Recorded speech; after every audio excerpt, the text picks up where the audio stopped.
ಆತ್ಮೀಯ ವಿದ್ಯಾರ್ಥಿಗಳೇ, ತಮ್ಮೆಲ್ಲರಿಗೂ ಕೂಡ ನಿಮ್ಮದೇ ಆಗಿರ್ತಕ್ಕಂಥ ಯೂಟ್ಯೂಬ್ ಚಾನಲ್ ಸ್ಟಡಿ ವಿತ್ ಪರಶುರಾಮ್ಗೆ ಸ್ವಾಗತವನ್ನು ಕೋರ್ತೀನಿ. 8ನೇ ತರಗತಿಯ ವಿದ್ಯಾರ್ಥಿಗಳಿಗೆ ದೈಹಿಕ ಮತ್ತು ಆರೋಗ್ಯ ಶಿಕ್ಷಣ ವಿಷಯದ SA1 ಪರೀಕ್ಷೆ ನವೆಂಬರ್ 2022ಕ್ಕಾಗಿ ಬಹು ನಿರೀಕ್ಷಿತ ಮೋಸ್ಟ್ ಎಕ್ಸ್ಪೆಕ್ಟೆಡ್ ಕ್ವಶನ್ಸ್ಗಳನ್ನು ಹಾಕ್ತಾ ಇದ್ದೀವಿ. ವಿಡಿಯೋವನ್ನು ಲೈಕ್ ಮಾಡಿ, ನೀವು ಬಳಸ್ತಕ್ಕಂಥ ಸೋಷಿಯಲ್ ಮೀಡಿಯಾ ಪ್ಲಾಟ್ಫಾರ್ಮ್ಗಳಲ್ಲಿ ಶೇರ್ ಮಾಡಿ.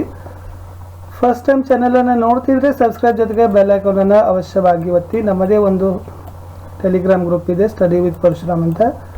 ಲಿಂಕ್ ಡಿಸ್ಕ್ರಿಪ್ಷನ್ ಬಾಕ್ಸ್ನಲ್ಲಿದೆ, ಅದಕ್ಕೂ ಕೂಡ ಬಂದು ಜಾಯ್ನ್ ಆಗಿ ಅಂತ ಹೇಳ್ತಾ ಶುರು ಮಾಡೋಣ. 8ನೇ ತರಗತಿಯಲ್ಲಿ PE ಸಬ್ಜೆಕ್ಟ್ಗೆ ಮೋಸ್ಟ್ ಎಕ್ಸ್ಪೆಕ್ಟೆಡ್ ಆಗ್ತಕ್ಕಂಥ ಪ್ರಶ್ನೆಗಳು ಯಾವುವು ಅಂತ.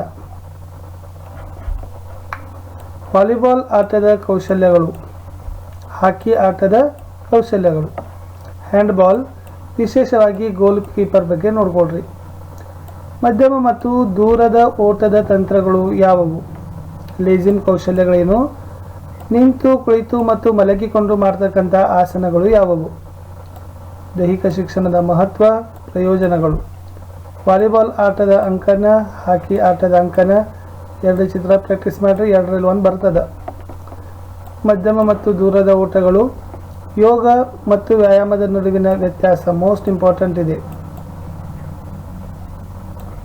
ಪ್ರಾಣಾಯಾಮದ ಅರ್ಥ ಮತ್ತು ಮಹತ್ವ, ಪೂರಕ, ರೇಚಕ, ಕುಂಭಕದ ಅರ್ಥ ಇವು ಇಂಪಾರ್ಟೆಂಟ್ ಇದ್ದಾವೆ. ಇಲ್ಲಿಂದ ಕ್ವಶನ್ಸ್ ತುಂಬ ಬರ್ತಾವೆ. ಮಾನಸಿಕ ಆರೋಗ್ಯ ಅಂದರೆ ಏನು, ಅದರ ಮಹತ್ವ ಏನು, ಇದು ಇಂಪಾರ್ಟೆಂಟ್ ಇದೆ. ಮಾನಸಿಕ ಆರೋಗ್ಯವಂತನ ಲಕ್ಷಣಗಳು, ಇದು ವೆರಿ ಇಂಪಾರ್ಟೆಂಟ್ ಅದ. ಸಕಾರಾತ್ಮಕ ಭಾವನೆಗಳ ಲಾಭಗಳೇನು, ನಮ್ಮ ರಾಷ್ಟ್ರಧ್ವಜದ ಇತಿಹಾಸ ಏನಿದೆ, ರಾಷ್ಟ್ರಗೀತೆ ಇತಿಹಾಸ ಏನಿದೆ ಅನ್ನೋದನ್ನು ಸ್ವಲ್ಪ ನೋಡ್ಕೊಳ್ರಿ. ಇದು ಕೂಡ ವೆರಿ ಇಂಪಾರ್ಟೆಂಟ್ ಇದೆ.